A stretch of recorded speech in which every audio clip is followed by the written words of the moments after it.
नवाचार्य श्री स्वामी सारथी महाराज नमोस्तु नमोस्तु नमोस्तु। एक बात प्रपंच आर्य श्री गुरुमती माता की धर्मवती माता के चरणों में बार-बार बदनामी बदनामी बदनामी।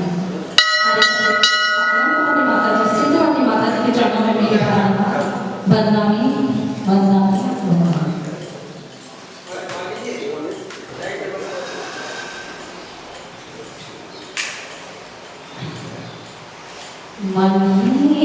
निवेदन करूँगा कि माता जी अपनी अमृतमय वाणी से हम सभी को प्रताप करें। वरदान महाराज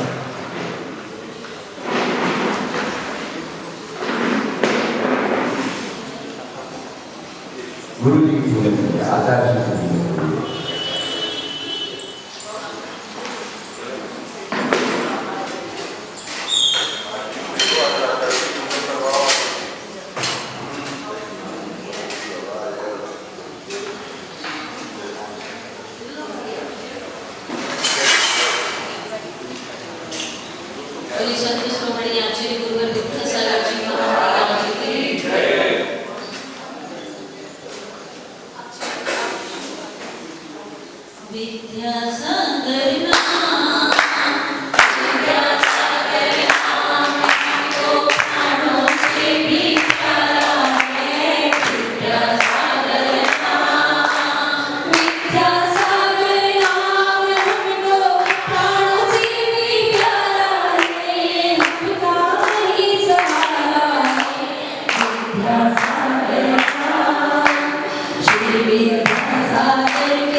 नवाचार्य समय सागर महाराज भक्त समश्लावानम आत्मनिष्ठान स्थापनम अक्रमं सनिधो वसनिधि गणं पुष्पांजलि क्षिपे।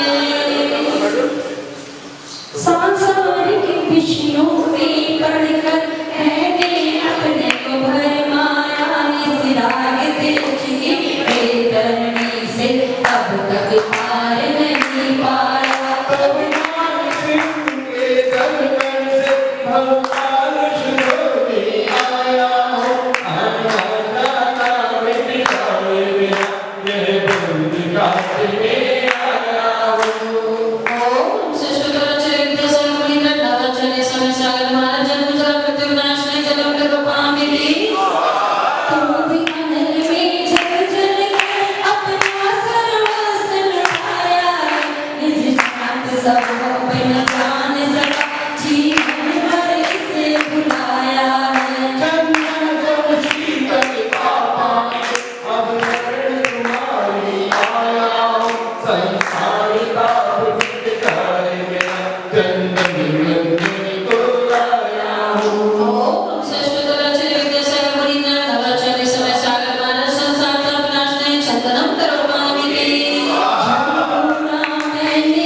सुधा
नवचर्ये समय सागर पालन कुमार करना स्नेह दीपक रूपांगी दुनिया शुभ करने घेरा मेरे अब तक लहराना बस पाप कर्म तज पूज करने को छाया अपनाना शुभ शुभ कर्म मैं जलाने आया इसलिए सब करनो अब धूप चढ़ाने आया ओम से शुद्ध नचर विद्या सर्वमंगल इंद्र नवचर्य समय सागर महाराज दृष्टि करते में धूपों में रूपांगी धूपों को इतना होगा कि खुद को ही भोग बना डाला साधु साधक का मंत्र मैंने आज मिटा डाला मैं चिदानंद में नील रहूं दुर्गा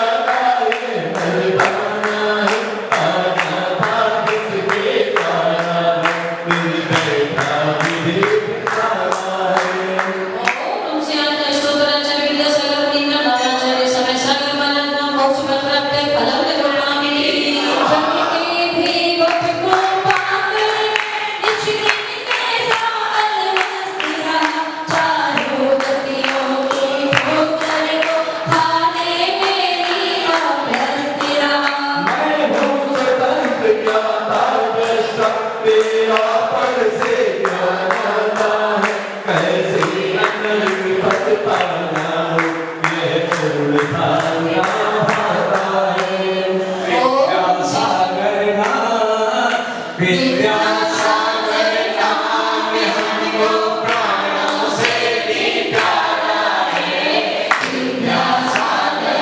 नाम तेरा नाम हमको जीवन का सहारा है विद्या का सहारा है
ओम श्री आचार्य विद्यासागर मुनिंद्र नवाचार्य सदय सागर महाराज जय माला पुनर् करुणामि की याचिका सीधे शीर्ष झुका गौ के पाप के कटे दुख दूर हो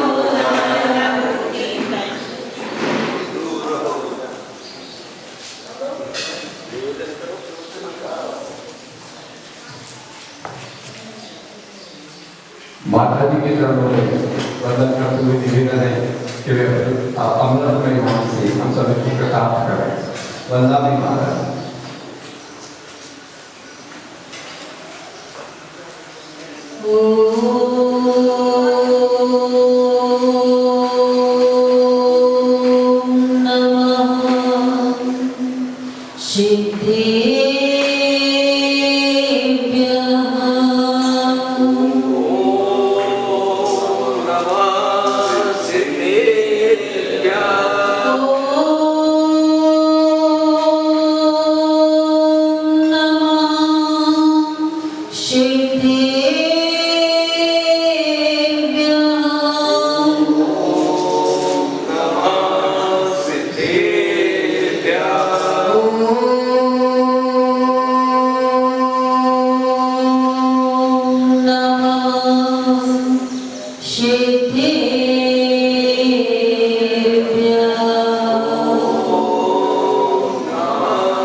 प्रतिदिन की भांति आज भी हम सब यहाँ एकत्रित हुए, लेकिन आज हमारा कुछ लक्ष्य अवसर का सदुपयोग जीवन में होना चाहिए।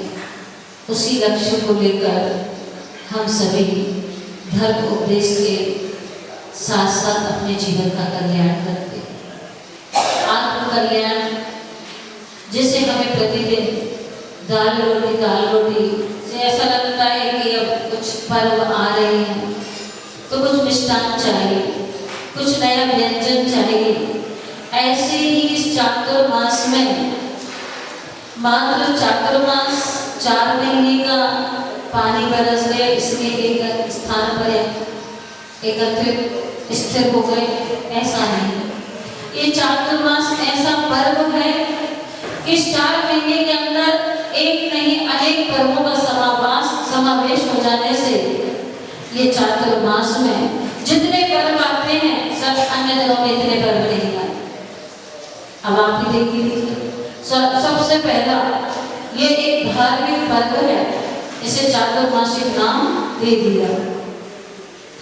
आप 4 महीने इन 4 महीनों में आप क्या क्या सीखेंगे ये तो आप ही जान सकते हैं। लेकिन इन 4 महीनों में जो पर्व आते हैं तो चातुर्मास की स्थापना कलश से लेकर आप स्थापित होते हैं। फिर पार्श्वनाथ भगवान का मोक्ष कल्याण आता है। फिर रक्षाबंधन महापर्व आता है।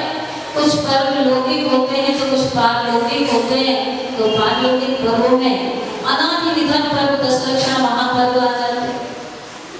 और फिर उसके बाद महावीर भगवान का मोक्ष कल्याण आ जाता है।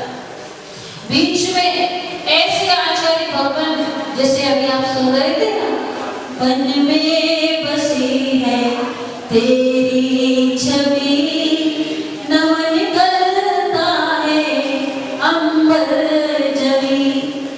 ऐसे गुरुवर का जब इस धरा पर हो गया था, जिसे आज भारत का एक एक बच्चा उन्हें भूल नहीं सकता, क्योंकि भूलने की बात ही नहीं है। सबके अंदर भूल किस वस्तु को जाता है जिसे हमें याद करना पड़े तो हम उसको याद करते हैं कि भूल गए तो इसको याद कर ले, विस्मरण हो गया तो याद कर ले। लेकिन आचार्य भगवान इस धरा की ऐसी अद्भुत अपूर्व छवि, जिसने कण कण कोई नहीं, बच्चों को ही नहीं, बड़े सोचते कि हम बहुत गुरु जी के भक्त हैं, लेकिन छोटे छोटे बच्चों के अंदर गुरु की छवि विराजमान है। मैंने अभी देखा कुंडलपुर में एक बालक, ये बच्चा तो फिर भी बड़ा है, वो ज्यादा से ज्यादा होगा तो 4-5 साल का। ये बालक कितने साल का हो गया? 9 साल का हो गया। आज इसने भगवान की साथी डाला किया, अभिषेक किया। तो ऐसे संस्कार आचार्य गुरुवर को बचपन से ही दिए गए थे और यही संस्कार उन्हें जीवंत भगवान के रूप में देखने को मिला उन सभी को। तो गुरुवर कैसे थे? कहते हैं ये सारे जहां की जागीर नजर आते हैं। ये आचार्य गुरुवर कैसे थे? सारे जहां की जागीर नजर आते हैं और ये तो संतों की तकदीर नजर आते हैं।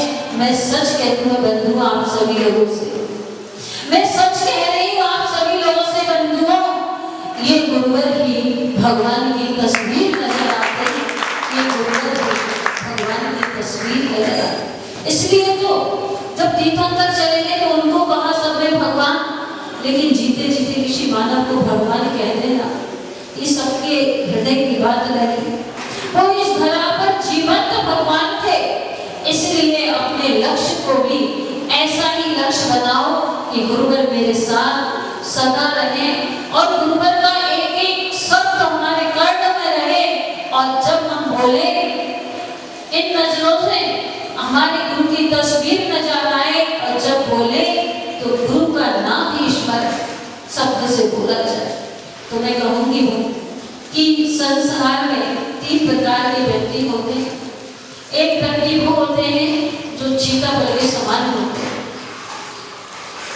अंदर से तो बिखरे ही हैं, लेकिन बाहर से भी वो स्पष्ट दिखाई देते हैं कि हम बिखरे हैं। समाज में सीताफल के व्यक्ति की जरूरत ही नहीं, भले कितना मीठा हो, लेकिन मीठे में तो कड़वी पड़ जाए, जीभ की पत्ती हो जाए, तो ऐसा मीठा तो क्या काम का कि गरारे हो जाए। ऐसे व्यक्तियों से हमें बचना चाहिए। दूसरे व्यक्ति वो होते हैं संतरे की तरह। स्वास्थ्य के लिए संतरा बड़ा लाभदायक है। बाहर से तो एक दिखता है कि हम सब एक हैं, लेकिन जैसे छिलका उतारते हैं तो बिखर जाए। मुंह में ना, तो ऐसे व्यक्तियों से भी बचना चाहिए। तो हम कैसे व्यक्तियों की संगति करें? सेब फल के समान, सीताफल के समान नहीं, संतरे के समान भी नहीं, मौसमी के समान भी नहीं, लेकिन हम संगति करें सेब फल के समान। सेब फल कैसा होता है? अरे सेब फल तो वो फल होता है जो अंदर जो बाहर एक जैसा होता है, उसमें कोई बंटवारा नहीं होता। और स्वास्थ्य के लिए भी, आत्म कल्याण करने के लिए तो सेब फल के समान आचार्य गुरुवर थे। उन्होंने सबको में हमें एक सूत्र आपने पीछे पहले भी मैंने कहा था कि जीवन का लक्ष्य धन नहीं धर्म होना चाहिए। जीवन का लक्ष्य सोना नहीं जागना होना चाहिए। तो आज मैं तीसरी बात आप लोगों से कह रही हूँ कि जीवन का माप वर्ष नहीं सत्कर्म होना चाहिए। जीवन का माप वर्ष नहीं सत्कर्म होना चाहिए। तो कैसे सत्कर्म करें, कैसे वर्ष नहीं? एक बार की बात है, अयोध्या नगरी की बात सुना दूं? एक उस नगर में चातुर्मास हो रहा और चातुर्मास चलते हुए संतों का आहार होता ही। नए घर में गए आहार करने, 4-6 सदस्य उस घर में आहार दे रहे। उस बहू से पूछा तुम्हारी उम्र क्या है? उसने कहा मेरी उम्र 5 वर्ष की है। ससुर जी बैठे थे, ये बहू झूठ बोलती है, मैंने इसकी कुंडली में तो 25 वर्ष देखा था और ये सब माता जी के सामने कहती 5 वर्ष की। और तुम्हारे पतिदेव की ये तो 2-4 दिन के पैदा हुए। ससुर को बड़ा गुस्सा आया, इतना झूठ, मेरा बेटा 28 साल का है और ये तो जिंदगी की दिन बता रही। शांत रहे, तुम्हारी सास कितने वर्ष की है? बोली मेरी सास भी 2 वर्ष की हो गई। अब तो पारा ऊपर चढ़ रहा तापमान का। अच्छा तो ये बताओ बेटा, ससुर की उम्र कितनी वर्ष की हो गई? वो तो अभी अभी पैदा हुए हैं। अब तो उनका ठीक है, यहाँ कुछ नहीं कहता, घर चलो तो बता। महाराज जी के सामने क्या है? महाराज जी ने उनके मनोभाव पढ़ लिए। उन्होंने कहा क्या बात है, आपके नजारे कुछ ठीक नहीं लग रहे। अरे महाराज, जिसको आप इतना अच्छा समझ रहे हैं, सर्वप्रथम ये इतना झूठ बोल रही है। मेरी बहू को कर पूरे समाज के सामने से इतना बड़ा झूठ बोल रही है कि मैं अभी अभी पैदा हूँ। अरे मैं अभी पैदा होता तो मेरा बेटा कब पैदा हो जाता और इसकी माँ कहाँ से आ जाती और ये कहाँ से आ जाती मेरे बेटे के लिए? इतना सारा असत्य ये बहू मेरे घर में क्या करेगी? कैसे संस्कार है इसके? उन्होंने कहा मैं तो सच रहे, लेकिन आप भी सच कह रहे हो, बहू भी सच कह। बहू सच कैसे कह सकती है? बहू ने जो कहा है वो किस अपेक्षा से कहा है कि जीवन का माँ आप भले 75 वर्ष के हो गए, उससे नहीं। आपका बेटा भले 28 वर्ष का हो गया, उससे भी कोई मापदंड नहीं। आपकी बहू आई 25 वर्ष की और 3 वर्ष उसको घर में आए हुए हो गए और उसने कहा मैं 5 वर्ष की हूँ। इससे भी बात जीवन का माप वर्ष से नहीं सत्कर्म से लेना है। तो हम कैसे सत्कर्म से ले जीवन का माप? कि जब हम अच्छे कार्य में निपुण हो जाएं, जब हम जीवन में अच्छे कार्य करने में तत्पर रहें, तो कैसे अच्छे कार्य करें? माता जी बता दो आपको, आप ही बता सकती हो कि सत्कर्म क्या है? सत्कर्म है आप लोग चातुर्मास के लिए यहाँ पर सब एकत्रित हुए हैं और कलश स्थापना करनी है। तो पहला सत्कर्म है कि प्रत्येक घर में आज के दिन एक कलश की स्थापना होगी। आपने पूछा है कि नहीं पूछा मुझसे? तो मैं आपको बता रही कि सत्कर्म क्या है। अच्छी नहीं लगी मेरी बात? क्या है ऐसे मम्मी बात सुन रहे? मुझे ऐसा लगा कि माता जी ये सत्कर्म नहीं, कुछ ऐसे सत्कर्म बताओ जहाँ पहले। तो मैंने पहले ही कह दिया कि जीवन का लक्ष्य यदि धर्म है तो धन के साथ चलता है। जीवन की गाड़ी एक पैर से नहीं 2 पैर से चलती है। चाहे आप 2 व्हीलर ले ले या आपके 2 कदम ले ले, जिसके पास जिस चीज की कमी हो जाए वो उसका अभाव समझता है। इसलिए जीवन की गाड़ी ये धर्म की ध्वजा भी एक से नहीं चलती तो किससे चलती? पति पत्नी जब कोई कार्यक्रम हो, हवन करना हो, जोड़ी से बैठो। अब जिसकी जोड़ी ना हो तो कहाँ से लाए? तो इंतजार करो, और नहीं चाहिए तो हमारे पास आओ, रास्ते तो खुले। तो श्रावक और साधु की भी तो जोड़ी है, कौन चलाएगा आपको? इसलिए धर्म के संस्थापक वर्तमान में महावीर भगवान का शासन काल चल रहा है, और ऐसे पंचम काल में आचार्य भगवान ने जन्म लेकर, तो मैं तो यही कहूंगी इस युग का सौभाग्य रहा कि इस युग में आचार्य गुरुवर का जन्म हुआ। इस युग का सौभाग्य रहा कि इस युग में गुरुवर ने जन्म लिया, और हम सबका सौभाग्य रहा कि हमने गुरुवर को इस पुण्य की महिमा को पुण्य में परिवर्तित करने के लिए सबसे पहला सत्कर्म है अयोध्या नगर वासियों के लिए कि वो प्रत्येक अपने अपने घरों में, भले धर्मशाला में चातुर्मास कलश की स्थापना हो, सबसे पहले अपने हृदय में स्थापित करें, और फिर एक एक कलश अपने घर में ले जाकर स्थापित करें। तो समझना कि आपने ये चातुर्मास कलश सत्कर्म किया है। फिर कौन सा कर्म करे? फिर आप साधु हैं तो आहार दान दे। फिर तीसरा कर्म कौन सा करे? आपके नगर में साधु हैं तो भैया मिट्टी करें और उसकी दान दें, और आवाज दान तो आपके यहाँ पर बड़ा शानदार है। द्रव्य क्षेत्र काल के साथ साथ ऐसा सुंदर मनोरम स्थान तो पूरे भोपाल में भी नहीं हो सकता। तो जहाँ पर द्रव्य क्षेत्र काल का सद्भाव हो, ऐसे स्थान पर साधु की चर्या व स्वास्थ्य और ध्यान धर्म के साथ करे तो उनका जीवन भी प्रफुल्लित होता है। तो अपने जीवन में सत्कर्म करने के लिए हमें चातुर्मास कलश की स्थापना दिन कितने दिन थे?